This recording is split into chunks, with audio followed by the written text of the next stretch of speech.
Chapter 35. The new set of scans showed that Michelle's organs remained clear, but the cancer had spread to her lymph nodes in her chest. Even worse, the raised, hard areas along her arms soon turned into full-fledged sores that required wound care, all while still having to wrap the arm to limit the swelling from the lymphedema. And her arm became a constant source of pain, and as the sores got bigger and bigger, I began to worry about infection. So we sought out professional wound care treatment. Twice a week, we'd go to the wound care clinic at Georgetown Hospital, and on the days in between, I'd care for it myself with supplies we purchased ourselves and a few things the wound care clinic sent us home with. And it became so painful for her to move it that we eventually couldn't use any of the compression devices or anything like that. And that just made things snowball downhill. And her left arm swelled to twice the size of her unaffected right arm. And sores became huge, just covering giant sections of her arm. And not only was her arm completely useless, it was an enormous source of pain for her and a likely source of infection. I knew it could kill her if we didn't do something soon. Amputation was not an option for Michelle. We touched on the subject only once before, and she made it very clear that she'd rather die than start chopping off body parts. The only possible route that really offered any help would be to control the pain so we could aggressively try to treat the lymphedema. Now, if we get all that swelling down and remove all that lymph fluid that was just saturated with waste material, it might get a sores a chance to scab over and start healing. But by early April, the pain was so bad that Michelle was considering hospice. The only time she ever got any real pain relief was with IV pain meds, so we were to go on about once or twice a week to the ER at Georgetown, staying overnight, just to keep it from overwhelming her. And you can get 24/7 IV pain treatment with hospice care, but hospice patients aren't allowed to be under any type of active disease treatment, which would mean stopping the immunotherapy that she'd only received one dose of so far. Hospice is for end-of-life pain management and comfort. And I knew once we went that route, it wouldn't be long before the cancer would spread out of control and kill her. And Michelle didn't want to die yet, but she was ready to do just about anything to be out of pain, even hospice. But we decided to try a pain pump first. And she had a small device implanted into her lower back,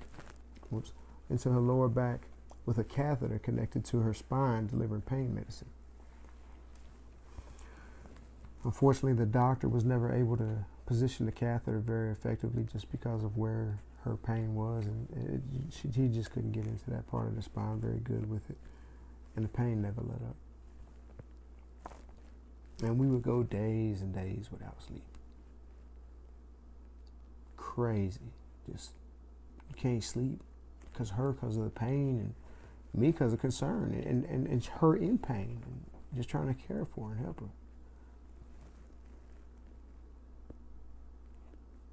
And my FMLA was nearly exhausted. So I still had to go to work most days, or I'd lose my job and not be able to care for us at all. And I'd barely function at work. Then I'd come home and I'd help Michelle. She'd been waiting all day for me to help her because she needed help with everything.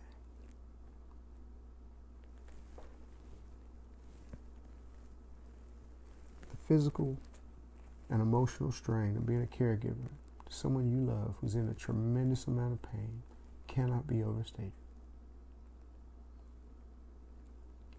I'd rather be dying myself than do it again. And I will say my goodbyes and swallow a whole bottle of Xanax before I go through what she went through or put somebody what I went through. And I mean that.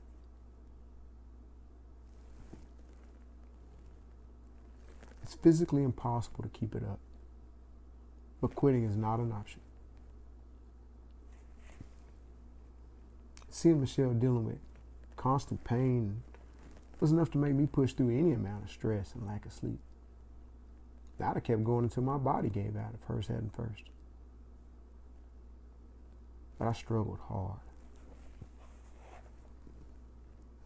And I found it difficult to think clearly and function at anything resembling normal capacity.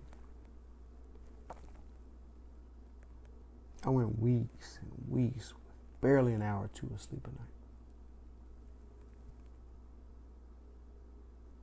I don't think Michelle slept even a quarter of what I did. Now, after enough time doing this, the mind and the body starts to shut down. It goes into survival mode just to be able to do basic functions. From the beginning of April to the middle of May, it's in 2019, I don't remember much with great clarity, except for one incident I'm ashamed of. For about 2 weeks straight, in late April, early May, Michelle had lost the TV remote every day I came home. And it would be in the strangest places. And I'd come home from work and look for it every day for an hour or two till I found it. After about 2 weeks straight of this, I fussed at her over it and I said, "Come on, baby.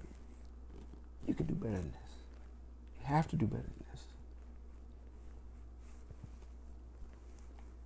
Later that night, as I was doing our laundry, I took my right hand, hammer fisted the top of the machine in frustration. Not at Michelle, just at everything.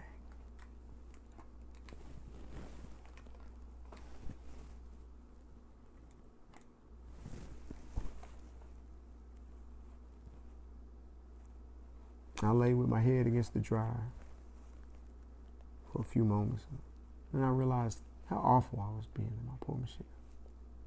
How she must perceive that. And I went to her, apologized. And I said, "Please forgive me, baby. I'm not myself right now. Being a caregiver is hard sometimes. I'm just wore out and frustrated. And I'm sorry for letting it show." And she hugged me with a good arm. And she said, "I know it's hard on you too. It's hard on both of us." That was the worst thing I ever did to my wife. And I'm ashamed to even admit it. I do, though, because it's important. A couple weeks later, Michelle would lay dying in hospice, unconscious. And I was told I would never be able to talk to her again.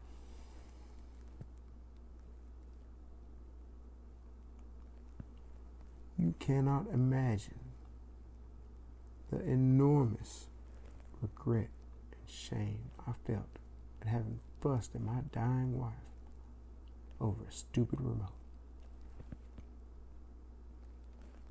It would have haunted me for the rest of my life.